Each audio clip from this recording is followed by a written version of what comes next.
Hello everyone. Um,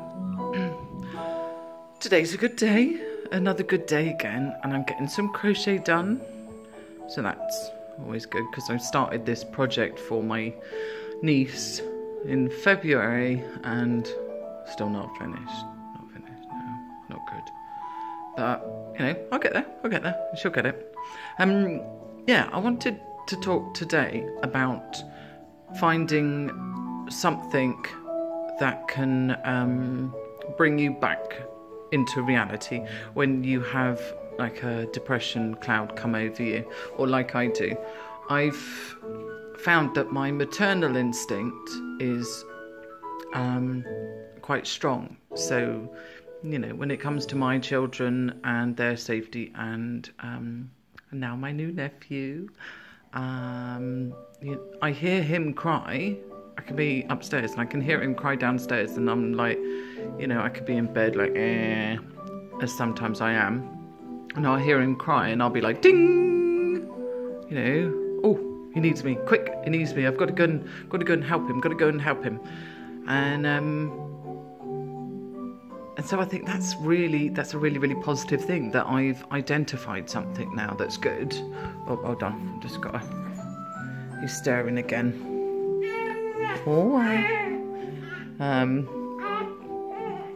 So I think if you can find something like a grounding technique, I've been taught how to what you do if you feel yourself being overcome by a depression cloud, as I call them.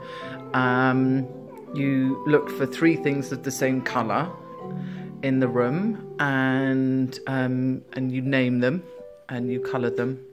And then you look for 3 things that are the same object, kind of thing. So like a bag and a bag, or a knife and a fork and a spoon.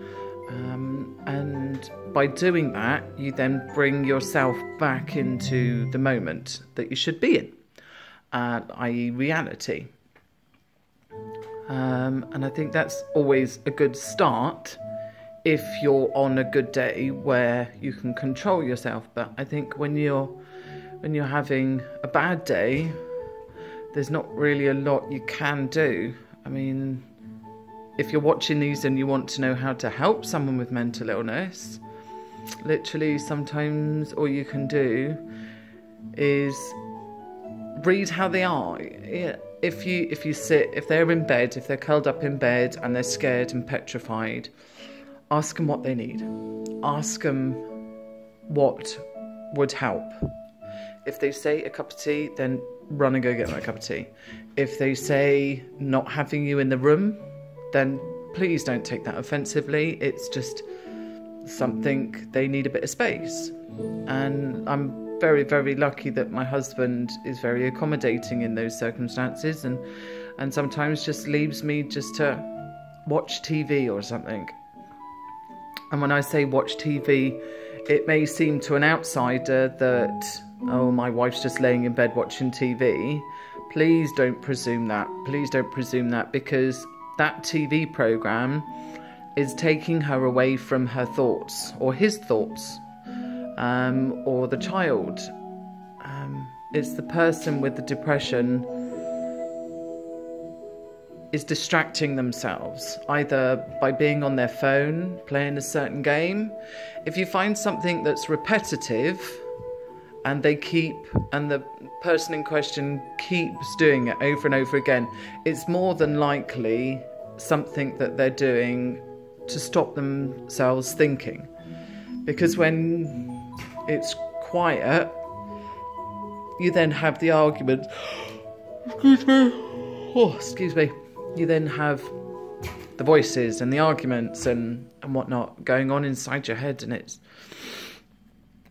not fun. It's not fun at all. I wouldn't wish it on anyone. But yeah, so patience, love and patience, I think are the main things to have when you're trying to help someone with depression, or psychotic depression, or clinical depression, or any of the names.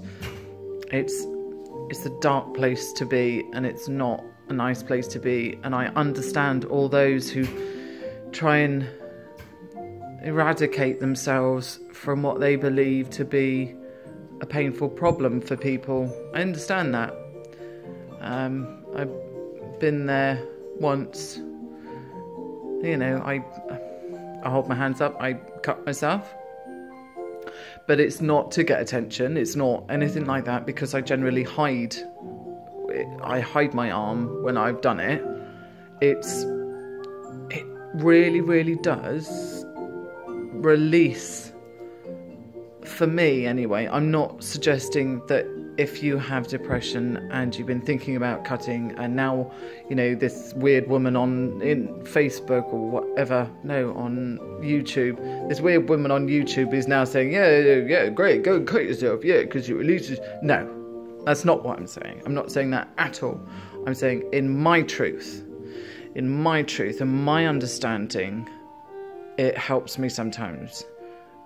You know, I don't know what could help another person. I'm not them, so I couldn't say. But you just got to get through the day that you're currently in. You've got to find one good thing, not necessarily about yourself, just one good thing to get you through that day. Sometimes mine's a yogurt. I look forward to the yogurt I'm going to have for tea. Something stupid, something very, very simple, but it works. It really does work. So I think that's where I am with trying to find one thing to get yourself through that day. Mine is my gorgeous baby nephew. He's a beaut.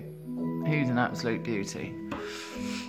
And that, coupled with my maternal instinct, you know, it's all groovy, baby. And I promised my sister I'm going to have a bath tonight. So, I'm going to have a bath tonight. On that note, I'll see you later.